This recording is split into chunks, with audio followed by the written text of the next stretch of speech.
हरे कृष्णा कृष्णा कृष्णा हरे हरे, हरे राम राम राम हरे हरे, हरे कृष्णा हरे, हरे राम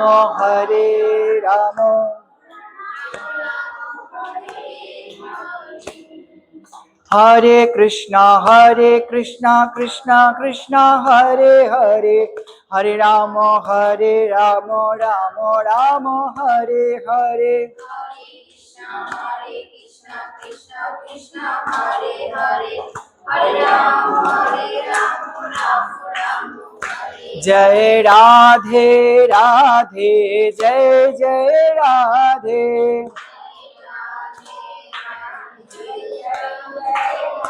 ओ राधे राधे राधे जय जय श्री राधे,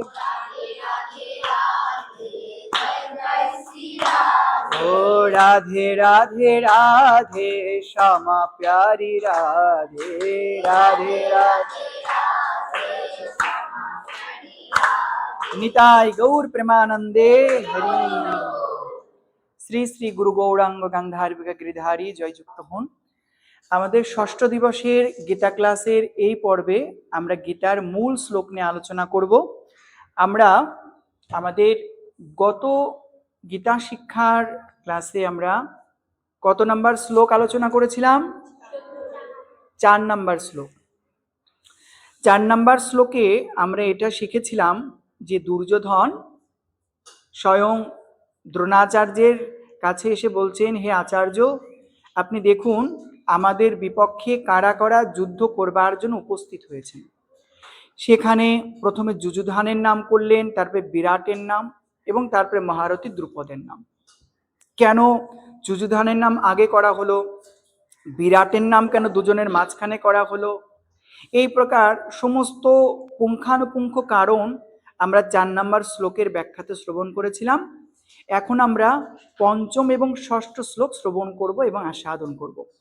সবার প্রথমে আমি বলবো, তোমরা সকলে শুনবে, তারপরে আমার সঙ্গে উচ্চারণ করবে।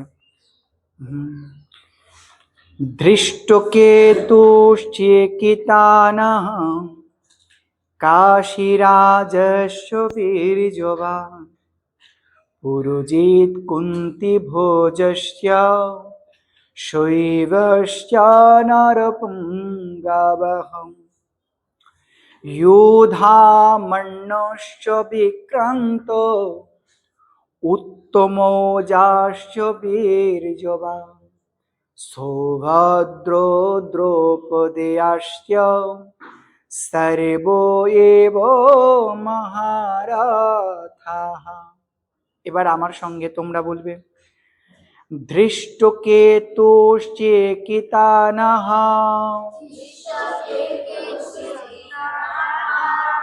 কাশীরাজস্য বীর্যবান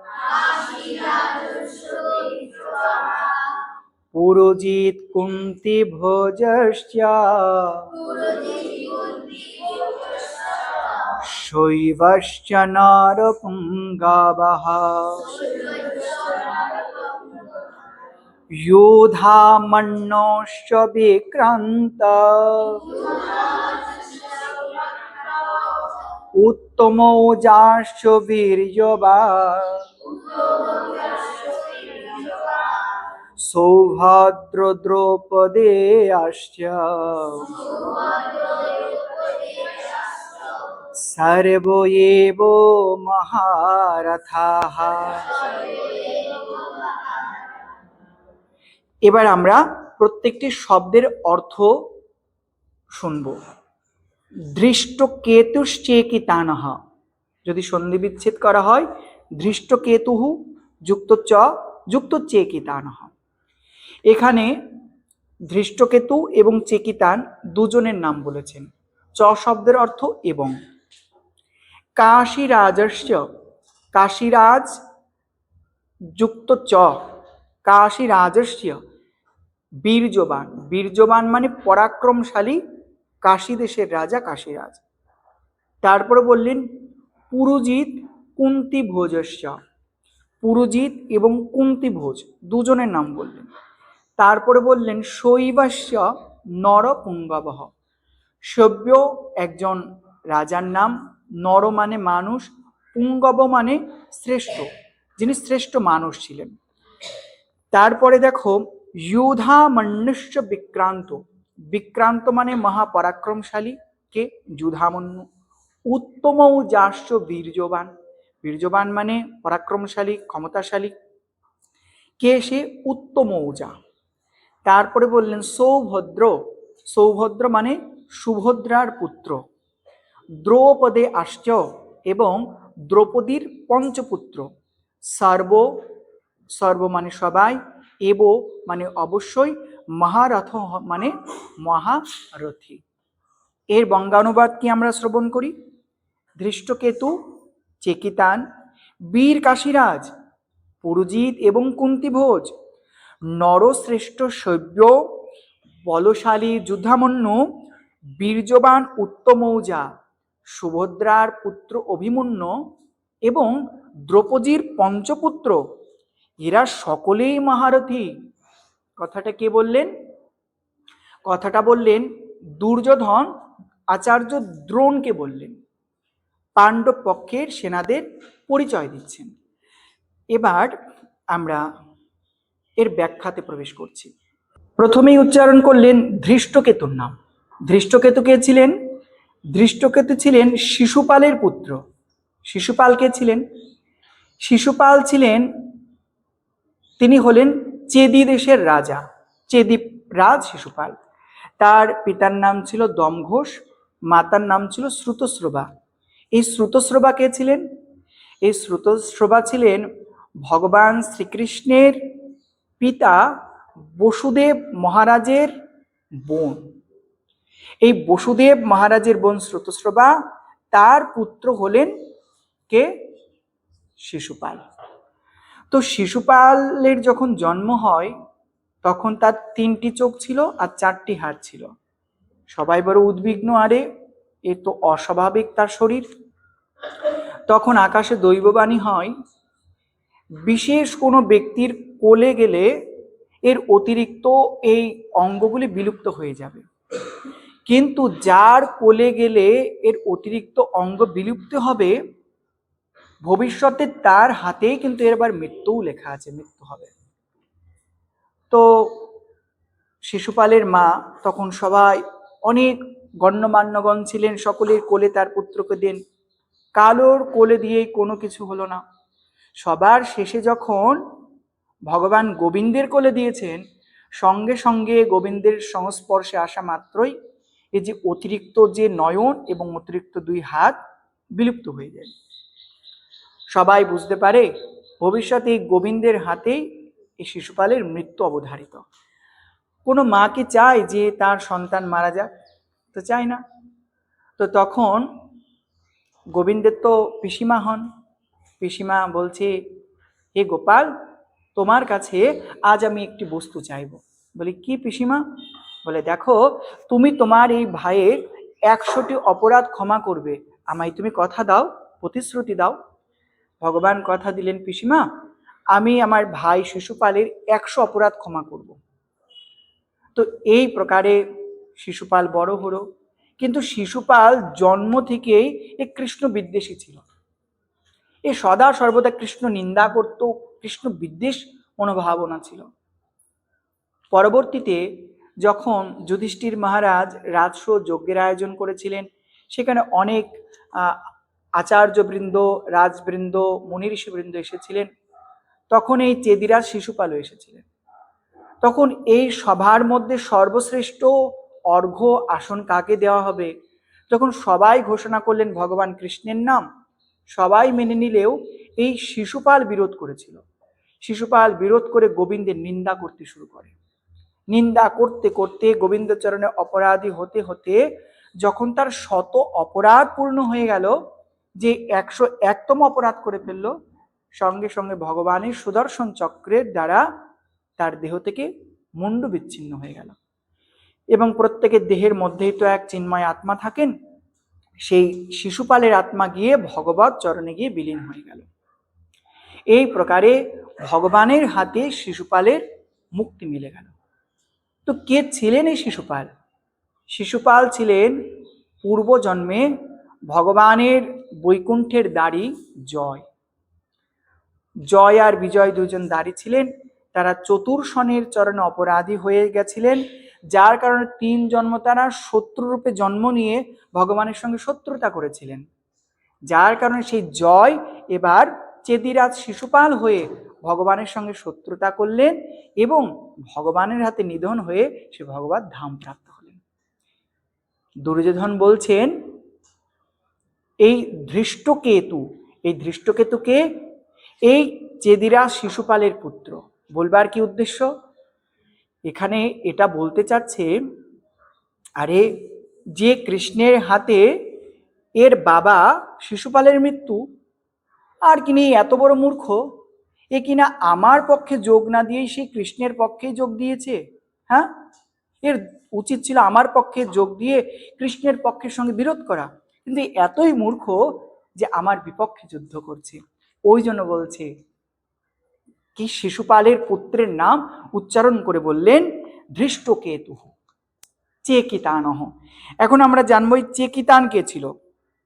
এই চেকিতান ছিলেন তোমার কুরুক্ষেত্রের যুদ্ধের একমাত্র যাদব সৈন্য, যে কিনা কৌরবদের বিপক্ষে যুদ্ধ করেছিল, পাণ্ডবদের পক্ষে যুদ্ধ করেছিল। কেন? যখন দুর্যোধন এবং অর্জুন ভগবানের কাছে যায়, দুর্যোধন তো এক অক্ষয়ণী সেনা চেয়ে নিল, কারণ ভগবান অস্ত্র ধরবেন না বলে। আর অর্জুন বললে, হে মাধব, আমি তোমাকে পেতে এসেছি, আমি যুদ্ধে জয় কিংবা পরাজয় যাই হোক না কেন, আমি তোমাকেই চাই। তো তখন দুর্যোধন এক অক্ষয়ণী সেনা নেবে, তাদের মধ্যে কিন্তু এই সেনাও ছিল চেকিতান, এই যাদব সেনা তাদের মধ্যে ছিল। কিন্তু এই চেকিতান বলল, হে নাথ, আমি অধর্মের পক্ষে অংশগ্রহণ করতে চাই না, আমি ধর্মের পক্ষে যুদ্ধ করতে চাই। যার কারণে একমাত্র যদু যাদব সেনা যে ভগবানের পক্ষে ছিলেন আর দুর্যোধনের বিপক্ষে থেকে তিনি যুদ্ধ করেছিলেন, ওই জন্য বলছেন চেকিতান। তারপরে কার নাম বললেন? কাশীরাজস্য বীর্যমান, মহাবলশালী কাশী দেশের রাজা। এই কাশী দেশের রাজা অত্যন্ত বলশালী ছিলেন, তার কথা বললেন। তারপরে বললেন পুরুজিৎ কুন্তিভোজস্য। এই পুরুজিৎ আর কুন্তিভোজ এরা দুজন ছিলেন পঞ্চ পাণ্ডবের মামা, অর্থাৎ কুন্তি দেবীর 2 ভাই। বোঝা গেল সম্পর্কে? তাহলে দুর্যোধনেরও মামা, তাই তো? তাই বলছেন পুরুজিৎ কুন্তিভোজ, তাদের কথা বললেন।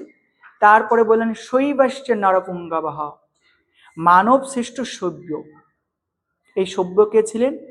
এই সভ্য ছিলেন যুধিষ্ঠির মহারাজের শ্বশুর মহাশয়। কে ছিলেন? হ্যাঁ, আরে শ্বশুরকে আর জামাইয়ের বিপক্ষে যুদ্ধ করবে? হ্যাঁ, তো দেখো দুর্যোধন এই সভ্যের নাম উচ্চারণ করতে গিয়ে একটি বিশেষণ যুক্ত করলেন, নরপুঙ্গবহ, নরশ্রেষ্ঠ, অর্থাৎ মানুষের মধ্যে তিনি উত্তম মানুষ ছিলেন। আমরা বলি না মানুষটা গরিব হতে পারে কিন্তু সৎ, ভালো মানুষ, ঠিক সেই প্রকার বলছেন ইনি শুধু রাজাই নয়, ক্ষমতাশালী নয়, ইনি শ্রেষ্ঠ মানুষ, মানুষ হিসেবেও তিনি সৎ। এরপরে বললেন দ্বিতীয় শ্লোকে ইউধামন্যুশ্চ, এই যে ইউধামন্যু বিক্রান্ত মানে মহা বিক্রমশালী যুধামন্যু আর তোমার উত্তমৌজাশ্চ, এরা দুজন কে ছিলেন? এরা ছিলেন পাঞ্চাল দেশের 2 বড় যোদ্ধা, আর এরা অর্জুনের রথের 2 ধারে রক্ষী হিসেবে ছিল। আচ্ছা, তোমরা দেখেছো অবশ্যই, যদি কোনো আইপিএস পুলিশ অফিসার যদি কোথাও যান, তো তার সঙ্গে দেহরক্ষী তার 2 ধারে আগে পিছে, তো তার দেহরক্ষী সশস্ত্রধারী থাকে। আর যিনি আইপিএস অফিসার তার কাছে তো শস্ত্র থাকে, আবার তাকে রক্ষা করবার জন্য 2 ধারে চতুর্দিকে এই প্রকার সৈন্য থাকে। ঠিক সেই প্রকার ভেবে নাও, অর্জুন সে মস্ত বড় যোদ্ধা, মনে করো সে আইপিএস অফিসার, তাকে রক্ষা করবার জন্য এই যে দুজন যুধামন্য আর উত্তমৌজা তার রথের দুই ধারে তাকে রক্ষা করবার জন্য নিযুক্ত। কারণ বড় বড় যারা রথী তাদের পেছন থেকে বা সাইড থেকে কেউ এসে অন্যায়ভাবে তাদেরকে বধ করে না দেয়, তাদের সুরক্ষার জন্য এই প্রকার সৈন্য নিযুক্ত হতো, যেটা আমরা আইপিএস অফিসারের মাধ্যমে বোঝার চেষ্টা করলাম। ঠিক সেই প্রকার তৎকালীন সময়ে ছিল। অর্জুনের রথের দুই ধারে এই যুধামন্যু আর উত্তমৌজা, যেটা পাঞ্চাল দেশের বড়সারি যোদ্ধা ছিল, তারা অর্জুনকে রক্ষা করছেন, প্রোটেকশন দিচ্ছেন। তারপরে বললেন সৌভদ্র। সৌভদ্র মানে কি? সুভদ্রার পুত্র সৌভদ্র। সুভদ্রার পুত্রের নাম কি? আরে সুভদ্রার পুত্রের নাম কি? হ্যাঁ, সুভদ্রার পুত্রের নাম হলো অভিমন্যু। আচ্ছা দেখো, এই অভিমন্যুকে আমরা জানছি, তো তার আগে সুভদ্রাকে আগে আমাদের জানা উচিত। দেখো, সুভদ্রা দেবী সামনে রথযাত্রা, যাকে আমরা রথে টেনে নিয়ে যাব, তো তার সম্পর্কে একটু আমরা জানি। আচ্ছা, সুভদ্রা দেবী কে আমরা জানি তো? সুভদ্রা দেবীর বাবা মায়ের নাম কি? আরে নিজের বাপ মায়ের নামই ভুলে যায় আর সুভদ্রা দেবীর বাপ মা। খুব মন দিয়ে শুনবে, ভুলবে না এই কথাগুলো। সুভদ্রা দেবীর পিতার নাম হলেন বসুদেব মহারাজ এবং মাতার নাম হলেন রোহিণী দেবী। বসুদেব মহারাজের অনেকগুলি বিবাহ ছিল, তার মধ্যে তার প্রধান দুই স্ত্রী ছিলেন, এক রোহিণী দেবী, দুই দেবকী দেবী। এই দেবকী দেবীর হৃদয় থেকে ভগবান প্রকটিত হন গোবিন্দদেব, আর রোহিণী দেবীর পুত্ররূপে বলভদ্র প্রভু এবং সুভদ্রা দেবী আবির্ভূত হন। তাহলে সম্পর্কে কি হচ্ছেন? ভগবান শ্রীকৃষ্ণের বোন হচ্ছেন সুভদ্রা দেবী। এই যে সুভদ্রা দেবীর পরবর্তীতে বিবাহ হয় মধ্যম পাণ্ডব অর্জুনের সঙ্গে, আর তাদের একটি পুত্র ছিল, যেই পুত্রটির নাম হলো অভিমন্যু। এই অভিমন্যু মস্ত বড় একজন যোদ্ধা ছিলেন। তিনি এমন যোদ্ধা ছিলেন, শাস্ত্রে বর্ণন আছে, একবার অর্জুন সুভদ্রা দেবীকে চক্রব্যূহ সম্পর্কে তিনি বর্ণনা করছিলেন, তখন পেটের মধ্যে মানে মায়ের গর্ভে থেকে এই অভিমন্যু চক্রব্যূহ কোন প্রকারে ভেদ করতে হয় এ তিনি শিক্ষা লাভ করে নিয়েছিলেন। কিন্তু অর্জুন যখন চক্রব্যূহ থেকে বেরিয়ে আসার পদ্ধতি বলছিলেন, তখন সুভদ্রা দেবী তো ঘুমিয়ে পড়েছিলেন। যেই না তিনি ঘুমিয়ে পড়েছেন, তো গর্ভস্থ তো শিশু, সেও তো আর শুনতে পাচ্ছে না, মানে মায়ের সঙ্গে তার কানেকশন। তখন কি হলো, সুভদ্রা দেবীর গর্ভস্থ শিশুটিও তা শুনতে পেল না। ওই জন্য চক্রব্যূহ থেকে কি প্রকারে বেরোতে হয় এটা তিনি আর শিখতে পারলেন না। আমরা এর পরবর্তীতে জানতে পারবো, এই চক্রব্যূহের ভেদ করে তিনি ঢুকেছিলেন, কিন্তু চক্রব্যূহতে বেরোতে পারেননি, তার মৃত্যু হয়ে গেছিল। তাই ওই জন্য বলছেন সৌভদ্র, সেই সুভদ্রা দেবীর সেই পুত্র অভিমন্যুর কথা বললেন। দ্রৌপদী আশ্ব, দ্রৌপদীর পঞ্চপুত্র। দেখো, দ্রৌপদীর পঞ্চস্বামী ছিলেন, আর 5 জনের ঔরসে 5টি পুত্র ছিল। যুধিষ্ঠিরের ঔরসে জন্ম নিয়েছিল প্রতিবিম্ব, ভীমসেনের ঔরসে সুতোষম, অর্জুনের ঔরসে শ্রুতকর্মা, নকুলের ঔরসে শতানিক এবং তোমার নকুল এবং সহদেবের ঔরসে শ্রুতসেন। এই পঞ্চ পাণ্ডবের 5টি পুত্র জন্ম নিয়েছিল। তো তারা সকলে সর্ব এব মহারথা, এরা প্রত্যেকেই কিন্তু মহারথী। তাই হে দ্রোণাচার্য, হে গুরুদেব, আপনি প্রত্যেকের দিকে লক্ষ্য রাখবেন, এরা কিন্তু সকলেই মহারথী। এবার আমরা 2টি শ্লোক একসঙ্গে সবাই উচ্চারণ করব। আচ্ছা, এই 2টি শ্লোকে তোমাদের কারো কোনো প্রবলেম আছে? Any problem? কারো কোনো প্রবলেম নেই। চলো এবার আমরা 2টি শ্লোক একসঙ্গে উচ্চারণ করি। ধৃষ্টকেতুষ্টেকিতানঃ কাশীরাজশ্চ বীর্যবান পুরুজিৎ কুন্তিভোজশ্চ শৈবস্য নরপুঙ্গবঃ योधा मनुष्य विक्रांत उत्तमौजास्य वीर्यवान् सौभद्र द्रौपदेयाश्च सर्वो एव महारथाः। আমরা আমাদের পরবর্তী ক্লাসে জানবো এতক্ষণ দুর্যোধন পাণ্ডব সেনাদের বর্ণনা দিয়েছেন। পরবর্তী শ্লোক থেকে দুর্যোধন তার নিজের পক্ষে সেনাদের বর্ণনা দেবেন, যেটা আমরা পরবর্তী গীতা ক্লাসে আমরা শিখব। সকলে বলো হরে কৃষ্ণ হরে কৃষ্ণ কৃষ্ণ কৃষ্ণ হরে হরে হরে রাম রাম রাম হরে হরে। নিতাই গৌর হরে হরে।